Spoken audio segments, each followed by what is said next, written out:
¿Alguna vez te has preguntado por qué, a pesar de tantos avances, las religiones siguen firmes mientras que los imperios y los gobiernos se derrumban? Quizás porque nunca se han tratado solo de fe, sino también de control. Lo que parece un refugio espiritual es, en realidad, el mecanismo más eficaz jamás creado para controlar a las masas. Y hoy comprenderás por qué este sistema, que promete la liberación, es el mismo que mantiene encadenados a millones de personas sin que se den cuenta. Desde los albores de la humanidad, el ser humano siempre ha temido lo que no comprende. Los truenos, la muerte, el azar, todo lo que escapa a la explicación despierta pavor. Y fue en ese miedo donde los primeros líderes espirituales encontraron oro. Aprendieron a transformar la inseguridad de las personas en dependencia. Así nació un comercio invisible en el que la salvación se convirtió en mercancía y la fe en moneda de cambio. Pero el golpe nunca se mostró como tal. Se disfrazó de compasión, de promesa, de palabra divina. El secreto estaba en vender lo que nadie puede probar y nadie puede devolver. Después de todo, ¿cómo reclamar una entrega que solo ocurre después de la muerte? Así, el sistema se mantuvo durante siglos, intocable, inmune, lucrativo. Lo más aterrador es que el poder de la religión no proviene de la mentira, sino de la esperanza. Mientras el fiel cree que hay algo superior observándolo, se somete con gratitud. Y cuanto más sufre, más cree que el sufrimiento es parte del plan. Es una ingeniería emocional perfecta, transforma el dolor en fe y la fe en ganancia. Ahora, piénsalo conmigo. Si el objetivo fuera solo espiritual, ¿por qué las instituciones religiosas más grandes del mundo funcionan como empresas, con jerarquías, ganancias y estrategias de expansión global? Esa pregunta es el hilo que descubre el velo, y lo que hay detrás es algo que pocos se atreven a enfrentar. La genialidad de este sistema radica en una simple inversión: transformar el miedo en obediencia y la obediencia en fe. Desde pequeños aprendemos que dudar es pecado y que cuestionar es peligroso. La mente crece moldeada por la culpa y el corazón aprende a agradecer por ser sumiso. Así, el control deja de imponerse por la fuerza y pasa a ser deseado. Un prisionero feliz cree ser libre. Las religiones descubrieron que no necesitan demostrar nada, basta con repetir lo suficiente. La repetición genera creencia y la creencia genera lealtad. Cuando un pueblo se arrodilla junto, el poder que lo domina ni siquiera necesita justificarse. Es la fe la que lo valida todo, incluido el abuso. Por eso los discursos religiosos resisten el paso del tiempo, no porque sean verdaderos, sino porque han sido entrenados para sobrevivir. Y el secreto no está en el contenido de las palabras, sino en la forma en que se dicen. Tonos solemnes, gestos calculados, ambientes sagrados, todo diseñado para envolver la mente en emoción. Cuando el corazón se conmueve, la razón se calla, y es en ese silencio donde el golpe se fortalece. Mientras los seguidores se entregan a las oraciones y las promesas, quien dirige el altar administra un imperio. Las deudas morales se convierten en donaciones, la culpa se convierte en poder, la fe, que debería liberar, se transforma en una correa invisible. Y cuanto más cree alguien que está en el camino de la luz, más profundamente es conducido por la oscuridad del control. Y ahora, quiero que comentes lo siguiente. La fe, sin cuestionamientos, es el terreno perfecto para el engaño. Quiero ver cuántos tienen el valor de dejar esa frase registrada. Pocos se dan cuenta de que toda estructura religiosa se construye sobre un mismo pilar: el miedo a la incertidumbre. Es él quien sostiene los templos, quien llena los altares y quien mantiene viva la promesa de la redención. El miedo es el combustible invisible que mueve al fiel, y quien aprende a controlarlo domina el propio corazón humano. Esa es la base del sistema. Cuanto mayor es el miedo, mayor es el poder de quien ofrece consuelo. Pero el consuelo no es gratuito. Siempre viene acompañado de condiciones: obediencia, devoción, donación. El fiel aprende a pagar por su paz, y paga sin darse cuenta, con tiempo, dinero y sobre todo, libertad de pensamiento. A lo largo de los siglos, la religión ha perfeccionado este intercambio. No ofrece certezas, sino que vende esperanzas que nunca pueden confirmarse. Cuando ocurre un milagro, es voluntad divina. Cuando no ocurre, es prueba. En ambos casos, la fe sale indemne. Ese es el truco que hace que el golpe sea infalible. La promesa siempre es cierta, sin importar el resultado. La religión se blinda contra el fracaso al convertir toda contradicción en misterio. Y lo más impresionante es que este mecanismo se repite con precisión en cualquier cultura. Cambia el idioma, cambia el nombre del Dios, pero el guión es el mismo. Siempre hay una figura de autoridad, una promesa incuestionable y un castigo para quien duda. Es la misma estructura con nuevas máscaras, un engranaje milenario que opera bajo el disfraz de la devoción. Después de todo, si el poder divino es infinito, ¿por qué necesita intermediarios para manifestarse? Esa es la pregunta que comienza a resquebrajar el muro de la obediencia. La religión ha aprendido que el verdadero control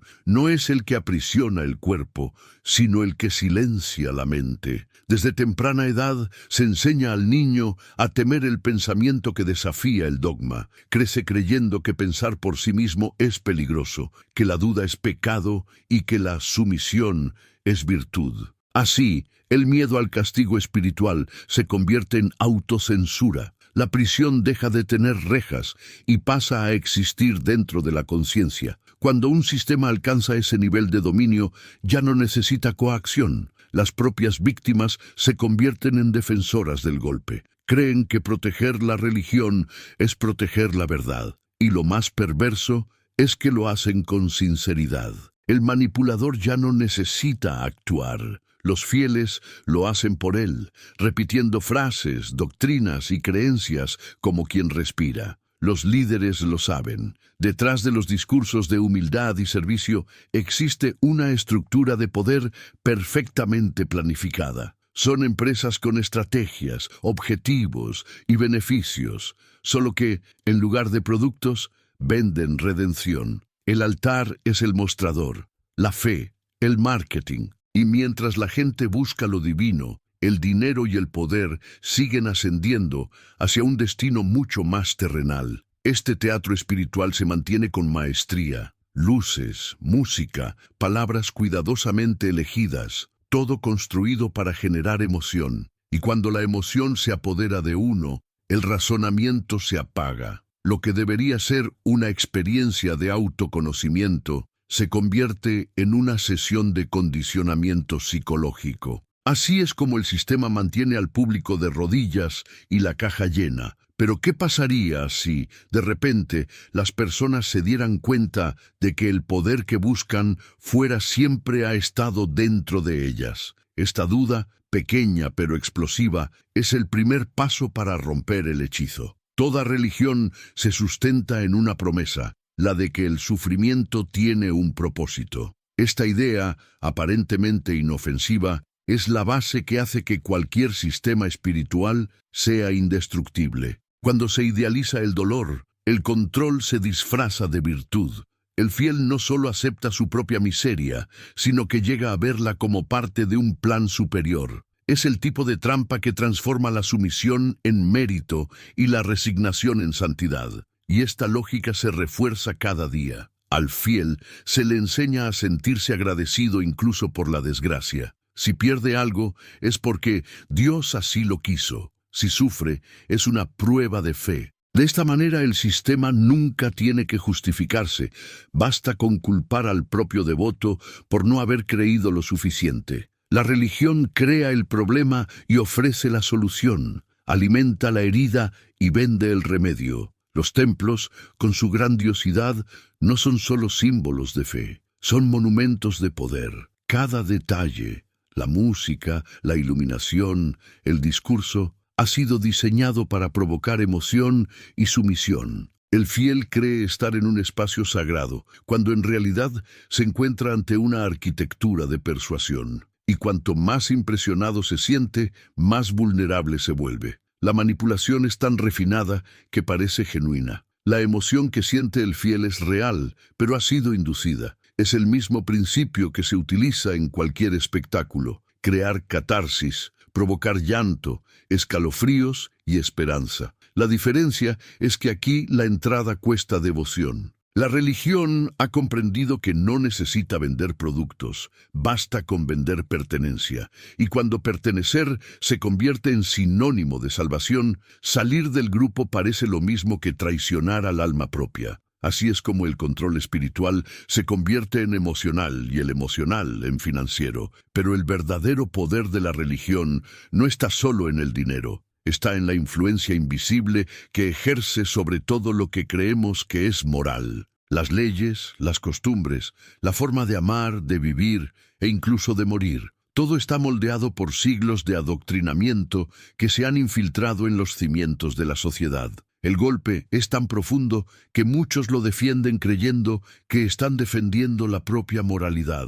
La fe se ha transformado en un código de conducta y quien no se ajusta a él es castigado, aislado, condenado. La manipulación se disfraza de tradición. Las personas reproducen el discurso del altar sin darse cuenta de que están perpetuando un sistema que sobrevive del miedo a la exclusión. El fiel se arrodilla creyendo que está sirviendo a Dios, cuando en realidad está sirviendo a quien dice ser el dueño de su palabra. Lo más aterrador es que este sistema ha aprendido a actualizarse, cambia el lenguaje, adopta nuevos símbolos, se adapta al progreso, pero el objetivo sigue siendo el mismo: mantener la dependencia. La fe se convierte en una suscripción vitalicia, renovada cada semana, cada culto, cada ofrenda. La religión ha aprendido a sobrevivir de crisis en crisis, porque cada tragedia humana es una oportunidad para reforzar su promesa. Y es por eso que,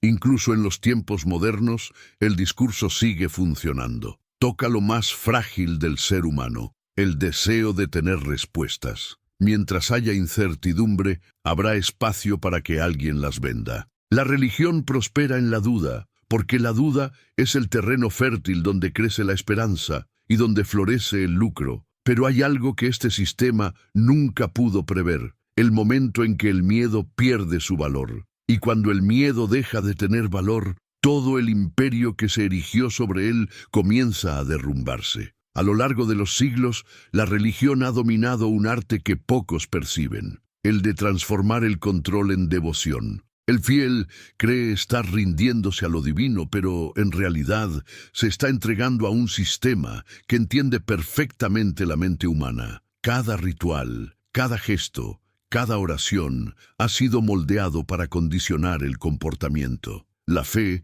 se vuelve automática y la obediencia un reflejo. Esta ingeniería emocional es lo que hace que el golpe sea tan duradero. El fiel no obedece solo por miedo, sino por amor. Y cuando se manipula el amor, el control se vuelve invencible. La religión enseña que la sumisión es noble, que el sufrimiento es purificador y que la pobreza es señal de virtud. Así, el explotado se siente moralmente superior al explotador. Es la estafa más sofisticada jamás creada, aquella en la que la víctima agradece ser engañada. Pero detrás de las palabras dulces y las promesas de redención hay un teatro meticulosamente ensayado: la entonación del predicador, el silencio entre frases, las lágrimas en el momento adecuado. Nada es casualidad. Cada detalle está diseñado para generar un impacto emocional, y cuando la emoción se apodera de uno, la razón se rinde. El fiel no razona, siente, y sentir es lo que más desea el sistema. Es en este punto donde la fe deja de ser una elección y se convierte en un reflejo condicionado. El cerebro aprende a reaccionar como el cuerpo en un ritual.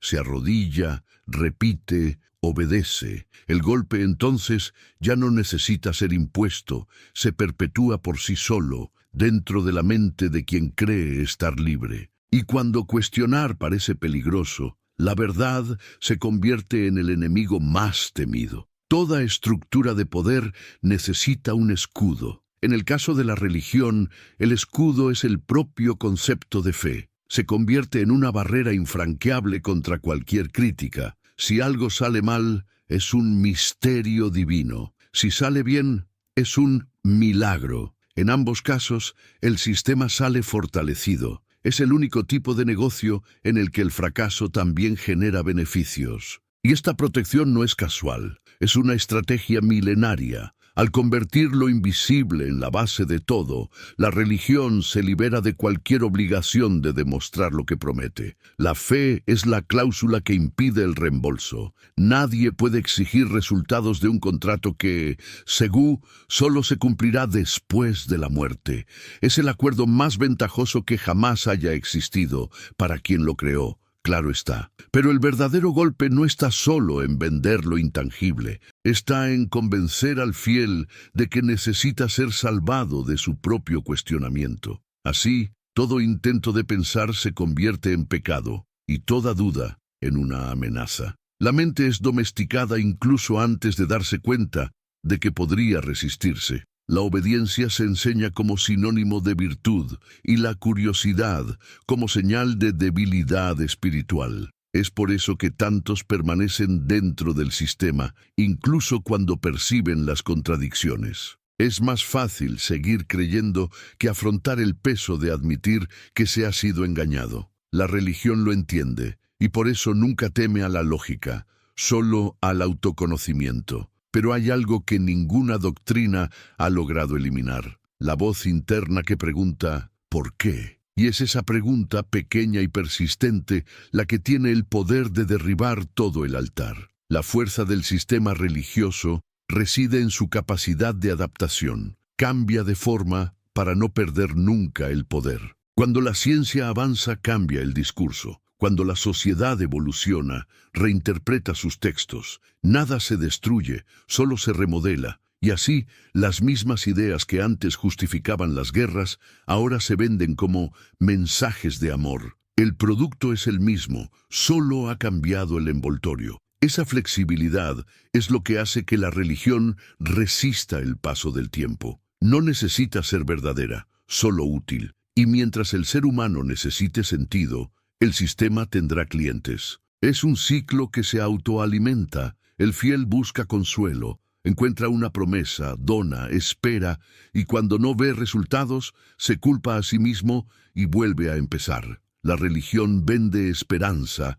y cobra en silencio. Los líderes saben que la culpa es la herramienta más poderosa que tienen. Mantiene al fiel atado sin cadenas. Él cree estar en deuda constante con algo invisible, y cuanto más intenta redimirse, más atado queda. Es la esclavitud perfecta, aquella que el esclavo defiende como devoción. Detrás de las palabras de humildad hay un imperio. Detrás de los cánticos y las bendiciones hay estrategias y objetivos. Es el tipo de poder que no necesita imponerse, basta con ser adorado. La religión se presenta como respuesta, pero vive de las preguntas que ella misma crea. Es la máquina más lucrativa de la historia de la humanidad, impulsada por el miedo, la culpa y la esperanza. Y lo más irónico es que, cuanto más se habla del amor divino, más se aleja el fiel de sí mismo. Porque cuanto más entrega su poder a otros, menos se da cuenta de lo que realmente es capaz de sentir y comprender por sí mismo. La manipulación no solo ocurre en los templos, sino también dentro de los hogares, las rutinas y las decisiones cotidianas. El discurso se infiltra en el matrimonio, en la crianza de los hijos, en la forma de pensar sobre el propio cuerpo e incluso en la forma de lidiar con la muerte. Es una presencia constante que se disfraza de cuidado espiritual, pero que dicta cómo debe vivir cada uno y qué debe temer. El control se viste de celo, y cuanto más se acostumbra el fiel a pedir permiso para todo, amar, soñar, elegir, más se aleja de su propia esencia. La religión enseña que la voz interior es peligrosa, que el corazón engaña, que la intuición es traicionera. Así, el ser humano comienza a desconfiar de sí mismo, y quien no confía en sí mismo es fácilmente guiado por quien habla con autoridad.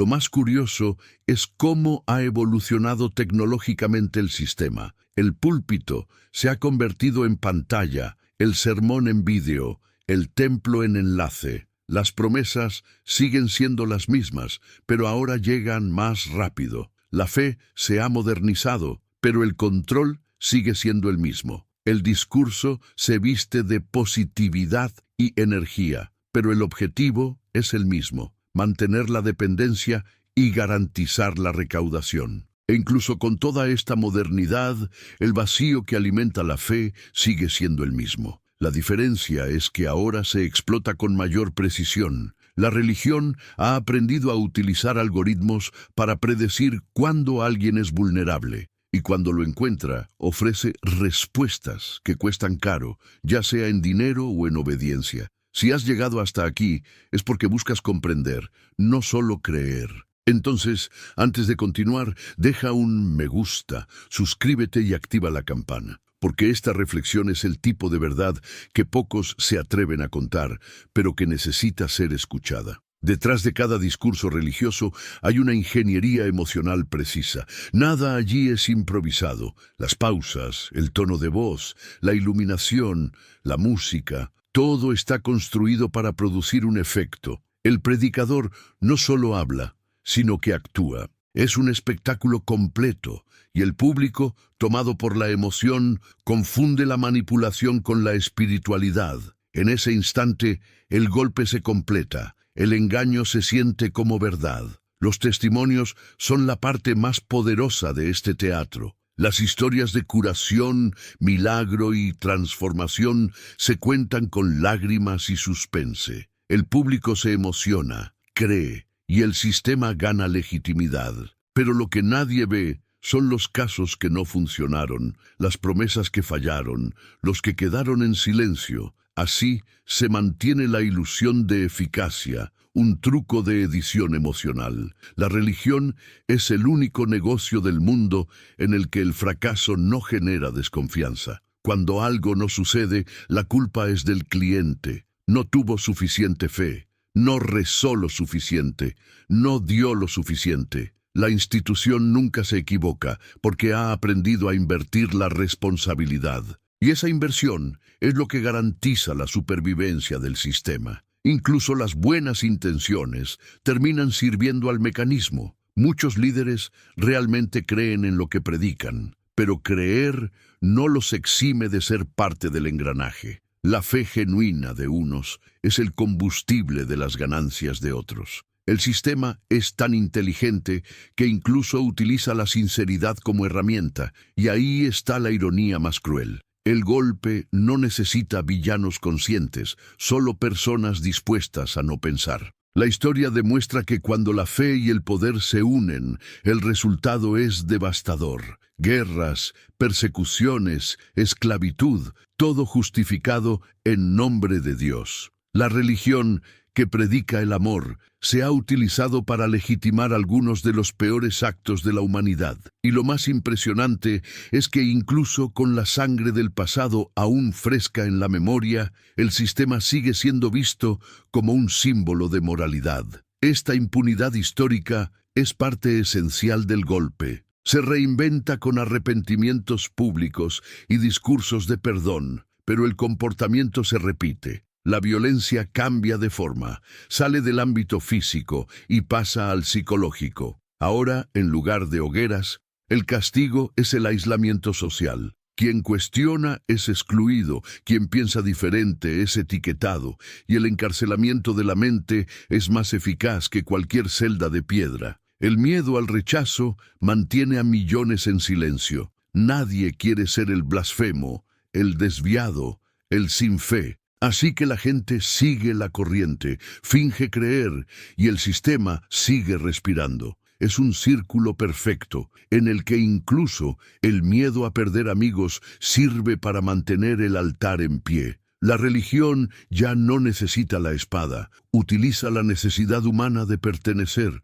pero lo que pocos se dan cuenta es que ese miedo es la clave de la liberación. Porque en el momento en que alguien acepta quedarse solo para pensar con libertad, el poder del sistema se derrumba. La verdadera fe comienza cuando el miedo desaparece. Y es por eso que las religiones se esfuerzan tanto por demonizar la duda. Saben que de ella nace la conciencia. Ahora, imagina si todos descubrieran que la moral, la compasión y la fe no necesitan intermediarios. ¿Qué pasaría con un sistema que sobrevive precisamente porque se interpone entre usted y lo que cree que es divino? El sistema religioso sobrevive porque ha aprendido a mezclarse con la identidad de las personas. Cuestionar la fe se ha convertido en lo mismo que cuestionar quién es alguien. Esta fusión entre creencia y ego es el último escudo del golpe. Cuando alguien defiende su religión,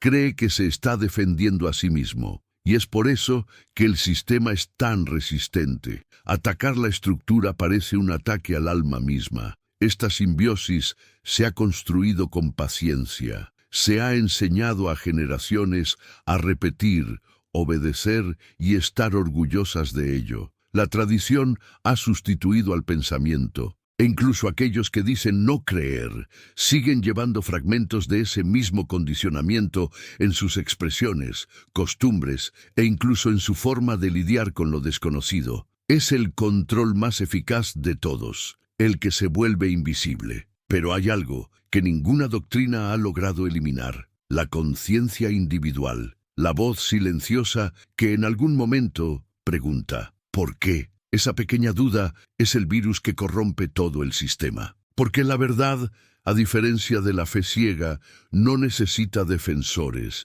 se sostiene por sí sola. Y cuando esa percepción despierta, el miedo comienza a perder sentido. La religión teme más a una mente libre que a 1000 ateos militantes. Porque una mente libre no es enemiga, es impredecible, puede seguir creyendo, pero de forma consciente. Y una fe consciente no genera beneficios, no se inclina ante los líderes y no necesita templos. Por eso el golpe se resiste tanto a la idea de la libertad espiritual. Es el fin del negocio. Y si el verdadero pecado fuera solo descubrir que siempre has tenido el poder que te dijeron que no tenías. La verdad detrás de todo esto es incómoda, pero liberadora. El mayor golpe de la religión no está en sus mentiras, sino en el uso de las verdades humanas. Se alimenta de la necesidad de amor, de consuelo, de sentido, y las convierte en herramientas de control. El ser humano no es engañado por creer en Dios, sino por creer que necesita a alguien que hable en su nombre. Siglos de fe se han utilizado como disfraz para imperios, fortunas y dominios políticos. Y aún así, el sistema sigue funcionando porque ha comprendido algo esencial. Quien tiene miedo, obedece. Quien se siente culpable, paga. Quien espera el paraíso, acepta el infierno terrenal. Es un juego que siempre termina de la misma manera, con unos pocos en el poder y muchos arrodillados ante ellos. Pero cuando alguien entiende el funcionamiento de este mecanismo, el encanto se rompe. El miedo deja de tener dueño. La culpa pierde fuerza y la fe, finalmente, se libera. La religión enseñó que cuestionar es peligroso, pero es precisamente ese cuestionamiento lo que separa al esclavo del consciente. Pensar es el primer acto de verdadera fe, fe en uno mismo. El golpe solo existe mientras creas que necesitas permiso para buscar lo sagrado, porque lo divino nunca estuvo en el templo, en el altar o en la voz de otro. Siempre estuvo dentro de ti, y cuando se produce esta percepción, ya no hay líderes, solo conciencia, ya no hay dogmas, solo comprensión. La liberación comienza cuando el miedo termina, y la fe, cuando deja de ser una prisión, finalmente se convierte en verdad.